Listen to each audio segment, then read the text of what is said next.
The hardest part for me was hearing how many times he had struck his daughter with an axe. She had a disability and lived with her parents until the end. When police officers entered that apartment, they found 2 dead women in trash cans. Victims were killed with an axe, and one of the victims had been dismembered. In the courtroom, McLaren was stoic and didn't show any emotion at all. Told police he killed them because he had lost his job and didn't want them to be homeless. Very disturbing case. The affidavit is very, very disturbing. He bought an axe, trash cans, and a saw to kill, dismember, and dispose of their bodies.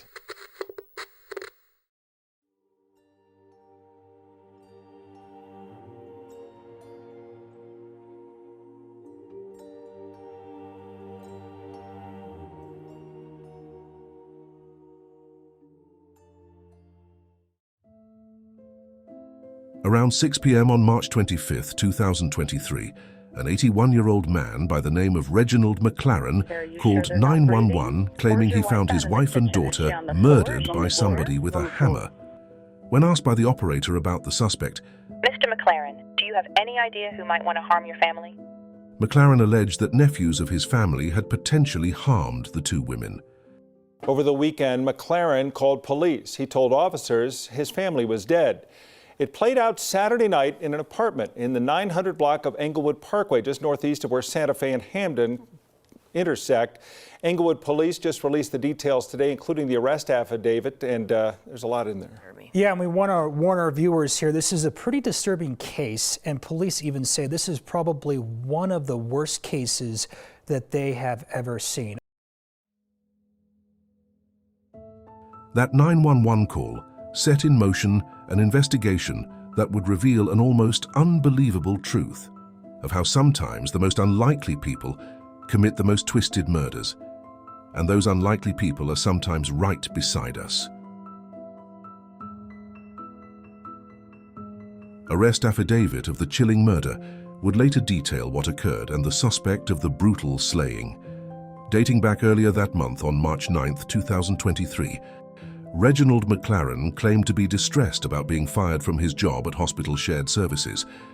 His worry at the time was that he had no money left and would be unable to pay the rent due on March 25th, and his family would be left homeless.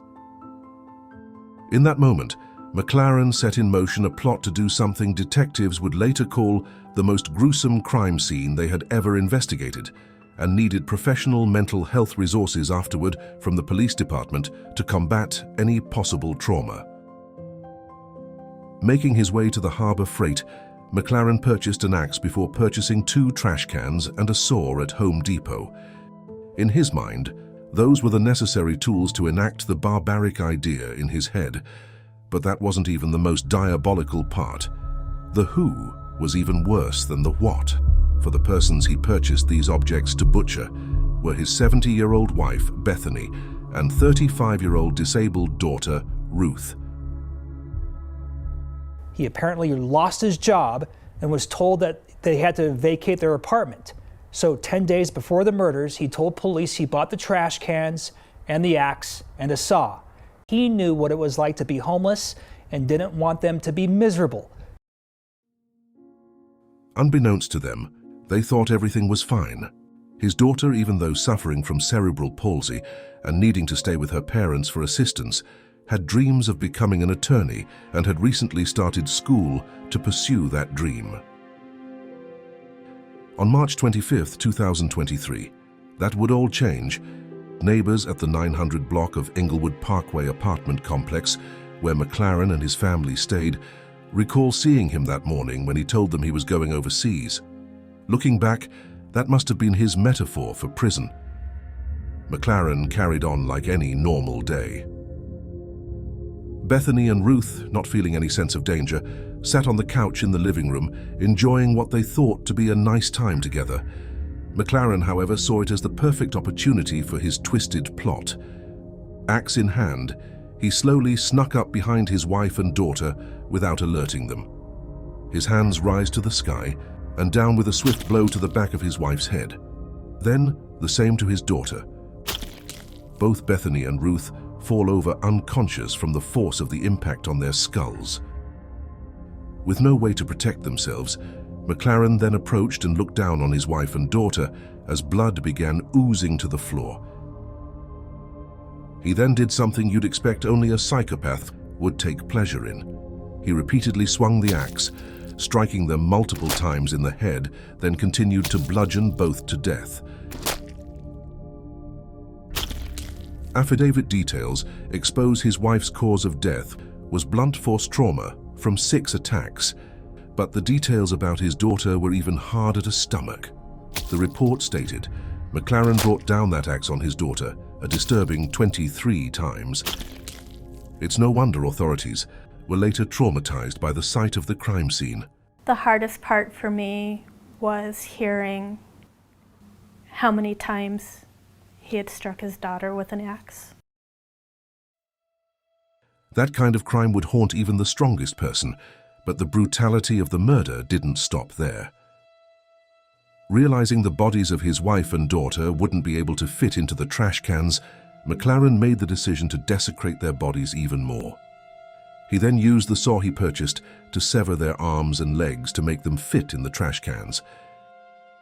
His plan was to dispose of them, but he forgot to take into account the weight of their deceased bodies and the strength of his 81-year-old physique. Unable to move the cans, he decided to make the 911 call and claimed to have found his wife and daughter murdered. Is she on the floor? Is she in the chair? She's on the floor. On March 25th, at approximately 6 p.m., Englewood Police Department received a 911 call from a caller, Reginald Maclaren, stating that he had just arrived home and found his wife and adult daughter deceased. Mr. Maclaren stated that he believed he knew who the suspect was and that he had possibly used a hammer. Detectives rushed to the apartment complex, but they weren't prepared for what they were about to find. Officers arrived at a locked door before Maclaren opened. They asked him to exit the apartment while they entered to complete a quick sweep for potential suspects. That's when they passed a silver kitchen trash can, which they observed what was suspected to be blood dripping from the top of the trash can out onto the outside of the can, as well as what appeared to them as human hair coming out the top of the trash can. The officers then observed 2 large rollaway black trash cans inside of the living room, lying on their sides. Upon closer inspection, they observed a body in one of the trash cans. The officers checked the other can and also located another body as well. It was the remains of Bethany and Ruth. Englewood police officers responded to the location, contacted Mr. Maclaren in the apartment. Upon clearing the apartment, the officers discovered 2 female adults deceased in large trash cans. Both victims sustained substantial injuries and there were no signs of life. During the course of that investigation, it was determined that both victims were killed with an axe and had been dismembered with a saw. Officers continued searching for evidence and clues to piece together what happened. About the apartment were large pools of blood covering the floor. As they looked into a closet, they found what they believed to be the murder weapon, a large bloody axe, and a Stanley brand handsaw near the garbage cans. When officers arrived, his wife and daughter were found dead, and according to court documents, their bodies were inside trash cans. Now, according to police, they were killed with an axe, which was later recovered from a closet inside the home. At a later press conference about the murders, Division Chief Tracy Jones of the Englewood Police Department spoke on the mental condition of the officers after they saw the traumatizing crime scene. Some of our detectives have been detectives for 20 years, and they described this as one of the most gruesome crime scenes that they've ever been a part of. Our officers who responded, obviously we're taking their mental health into consideration, and we're getting them all the help and resources that they need. We have a peer support group here who is working with each officer that was there that night. Maclaren had been conveyed to the Swedish Medical Center shortly after the officers arrived for a medical issue.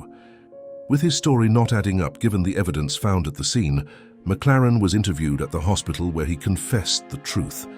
He was unremorseful for his actions, telling the interviewing officer he had no regrets about murdering his family, because he knows they are in a better place. According to the arrest affidavit, Maclaren confessed to the murders, telling detectives he had recently lost his job and the family was about to be evicted. Having worked with the homeless population before, he told police he, quote, knew what a miserable life that was. Having planned for several days, he allegedly carried out those murders the morning they were to vacate. He claimed he doesn't regret killing them because, quote, he knows they are in a better place. During the investigation, the detectives were able to come up with enough probable cause to arrest Mr. Maclaren on first-degree murder charges. Once his health issue was treated, he was placed in cuffs and taken to the Arapahoe County Jail on first-degree murder charges. With the arrest of their main suspect, Bethany's family was next on the list to be informed of the tragedy. A trace back to her lineage resulted in her relatives being found living in India, which brought a spotlight on the heritage and homeland of Maclaren's slain wife. Authorities worried there would be no one to claim the bodies of Bethany and Ruth Maclaren. They knew Bethany McLaren first got a Social Security number after arriving in the U.S. somewhere in the 80s and a little bit more, but no one knew her relatives. The coroner's office called you. Yeah, they called me the Tuesday after the murders. Ann Hines and Sangeeta Shrotriya are both part of the Colorado-Nepal Alliance, and the coroner had found the mom, Bethany, had another name. With a photo from Bethany McLaren's license, Sangeeta began to ask everyone she could in the 10,000-plus member Nepali community. So I took the picture to the funeral and said that, do you guys know her? One person knew someone who was helped by a woman named Pavitra more than a dozen years ago, and she helped him find a job. So she was a kind woman. She was, yeah. Then, after our reporting of the name got out, a woman reached out from India. One who, as a little girl, once posed for a photo with Ruth Maclaren. Then she opened up, and it happened to be Pavitra's niece. Pavitra was Nepali, but raised in northern India. Bethany's full maiden name was Pavitra Rana. She had a background in nursing, and she worked as a nurse in India. This is Bethany when she was a nurse in the Indian Army. Bethany, who formerly went by her Indian name Pavitra Rana, was in the Indian Army as a nurse before moving to the United States with Maclaren. A close friend sent a heartfelt letter speaking on the wonderful woman she knew. I have known Pavitra Rana, also known as Bethany, for the last half a century. We both belonged to Kalimpong, a small hill town in eastern India. She was warm and friendly, but reserved socially. Wanting to make sure Bethany and Ruth are now remembered for who they were, not how they died. May their souls rest in peace. On June 21, 2024, the trial of Reginald Maclaren began for the double murder, and it was there more holes were found in his murder plot. While Maclaren claimed he carried out the murder because he didn't want his family to become homeless after he was laid off, details revealed that the family had money to manage, so his motives were brought under scrutiny. Originally, he told police in Englewood he planned to kill them to prevent the family from becoming homeless after he lost his job. In the trial, though, evidence showed the family did have money. In the courtroom, McLaren was stoic and didn't show any emotion at all. He was wearing an orange jail uniform and was shackled. Without being able to decipher his reasoning, the surmounting evidence against him was certain. He was found guilty and received 2 life sentences without parole for 2 counts of first-degree murder, 2 12-year sentences for 2 counts of tampering with a deceased body, and a 120-day sentence in jail with credit for time served for false reporting. Englewood man convicted of killing and dismembering his wife and daughter with an axe will spend the rest of his life in prison. Today, a judge sentenced 82-year-old Reginald Maclaren to life without parole. Last month, a jury convicted Maclaren on all charges relating to the deaths of Bethany and Ruth Jennifer Maclaren. Reginald Maclaren had no prior criminal history or any type of violence to his family, which makes this case even more strange. Still, the lives of 2 women were lost in the most brutal way by the one they called husband and father. Rest in peace, Bethany Pavitra Rana Maclaren and Ruth Maclaren. For more true crime documentaries, check out one of the videos on the screen. This has been an episode of Mysteries, where true stories from around the world come to life. What stories come next? Like, share, comment, and subscribe to never miss what intriguing chronicles will be told.